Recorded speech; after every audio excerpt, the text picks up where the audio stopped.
Physique-chimie au diplôme national du brevet 2019, Antilles-Guyane. Football. En 2019, la France organise la Coupe du monde de football féminin. À cette occasion, les fabricants de matériel sportif mettent en avant des chaussures de football à la fois légères et performantes dédiées spécifiquement aux femmes.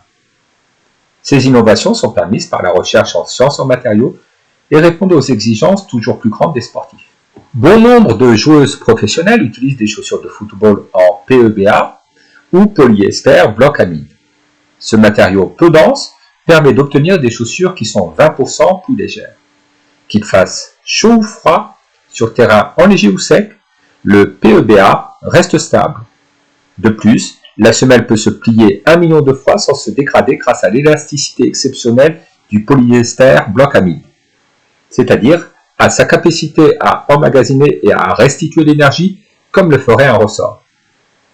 Cela procure une sensation de dynamisme et d'adhérence au terrain, ainsi qu'un toucher de balle exceptionnel. De l'huile de ricin au polyester bloc amide.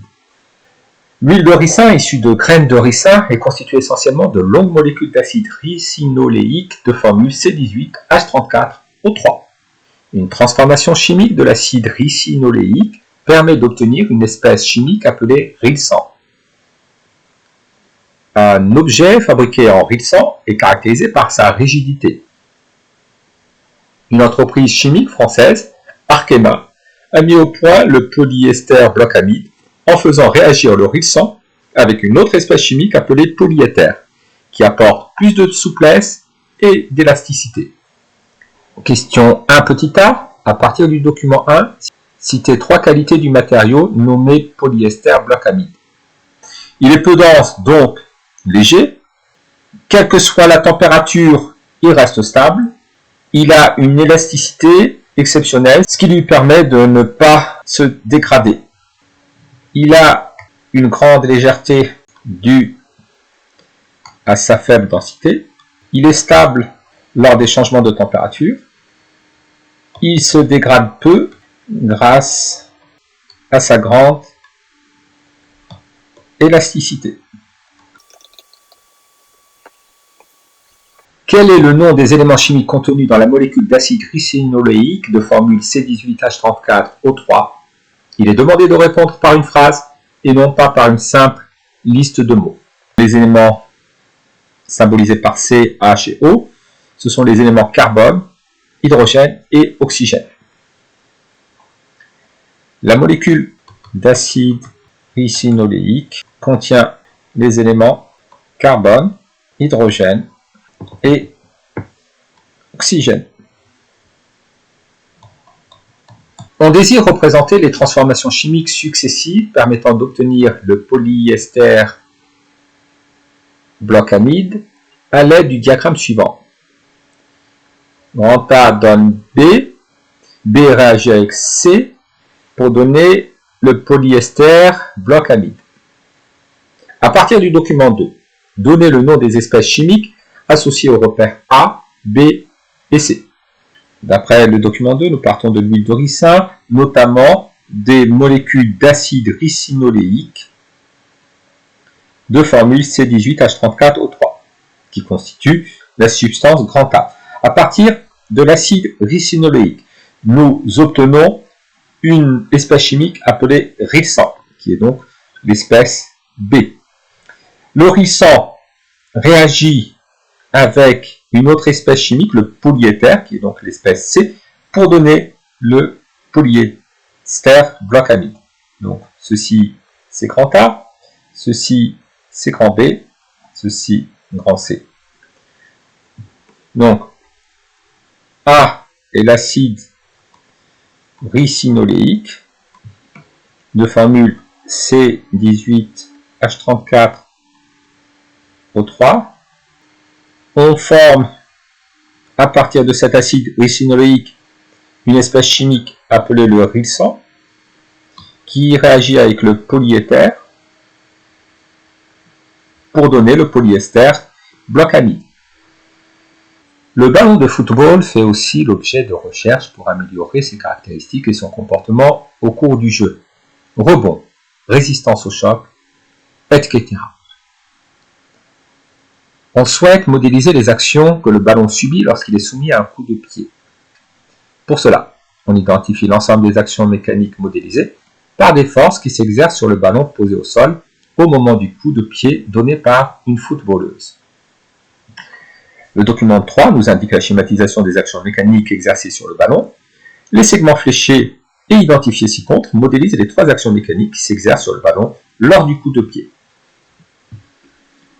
Pour chacun des segments fléchés 1, 2 et 3, choisir parmi les propositions suivantes le nom de l'action mécanique qui lui correspond. L'action du sol sur le ballon est représentée par le segment fléché numéro 1. L'action de pesanteur sur le ballon est représentée par le segment fléché numéro 3. L'action du pied sur le ballon est représentée par le segment fléché numéro 2. L'action du ballon sur le pied et l'action du ballon sur le sol ne sont pas représentées. Parmi ces 5 actions identifiées, une action à distance et une action de contact. Alors, une action de contact nécessite le contact entre l'objet qui exerce l'action mécanique et l'objet qui la subit. Ici, clairement, l'action du pied sur le ballon est une action de contact. Mais également, l'action du sol sur le ballon est une action de contact. Par contre, l'action de pesanteur sur le ballon est une action à distance.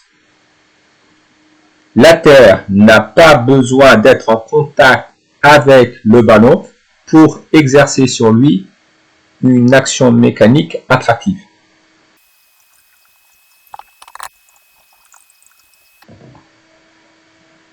Une montre GPS enregistre la position et la vitesse d'une footballeuse lors d'un footing d'entraînement. Un logiciel d'analyse de performance sportive permet d'afficher la courbe du document 4, montrant l'évolution de la vitesse de la footballeuse au cours de cet entraînement. En fait, nous avons l'évolution de la vitesse de la footballeuse en fonction du temps qui s'écoule. Question 3, petit a. À quel instant la vitesse maximale a-t-elle été atteinte par la footballeuse lors de cet entraînement?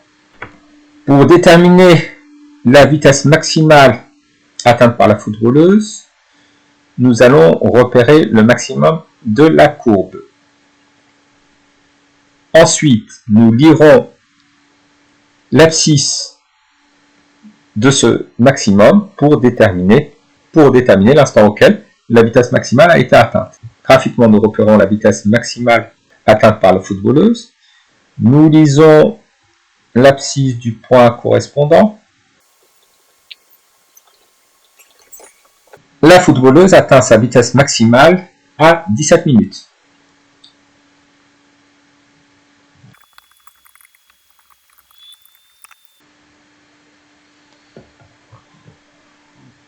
Quelle est la vitesse de la footballeuse à la 26e minute? S'est-elle arrêtée à cet instant? À la 26e minute, la vitesse de la footballeuse est de 11 km/h. Elle ne s'est pas arrêtée, puisque la vitesse ne s'est pas annulée. Elle a juste ralenti avant d'accélérer.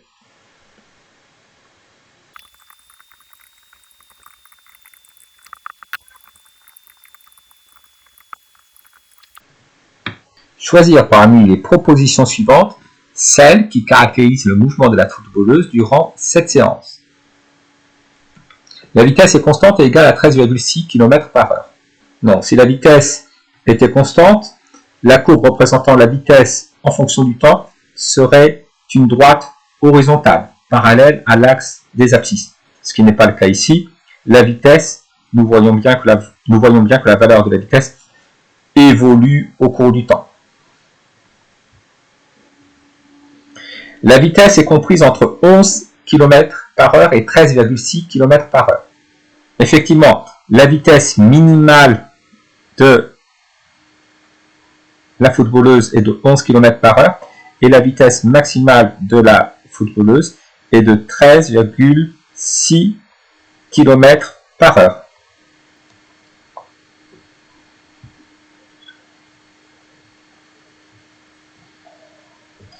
le mouvement est uniforme. Un mouvement uniforme est un mouvement tel que la vitesse est constante. Ici, nous avons vu que la vitesse variait entre 11 km par heure et 13,6 km par heure. Donc la valeur de la vitesse n'est pas constante, le mouvement n'est pas uniforme.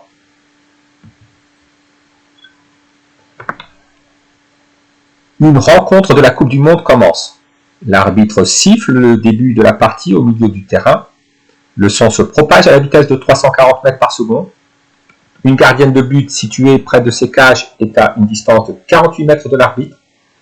Elle entend donc le son émis par le sifflet avec un léger retard.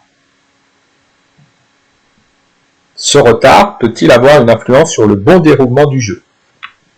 Donner un avis argumenté en développant un raisonnement qui utilise la relation entre vitesse, distance parcourue et durée du parcours. La durée calculée sera arrondie au centième de seconde. Alors, l'arbitre siffle au milieu du terrain. La gardienne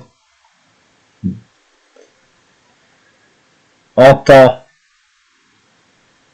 le sifflement avec un léger retard, puisque le sifflement a parcouru la distance petit d séparant le point A du point G. La vitesse du son, du sifflement, est de 340 mètres par seconde.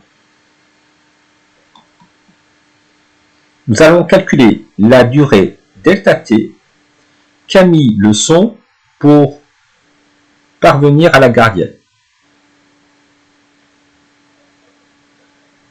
La vitesse du son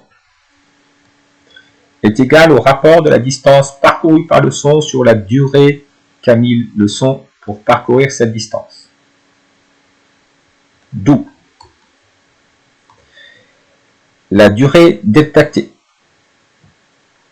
est égale à la distance parcourue par le son divisé par la vitesse du son. La distance parcourue étant de 48 mètres, la vitesse du son de 340 mètres par seconde, nous allons obtenir la durée de parcours en secondes. 48 divisé par 340, cela nous donne 0,14 secondes.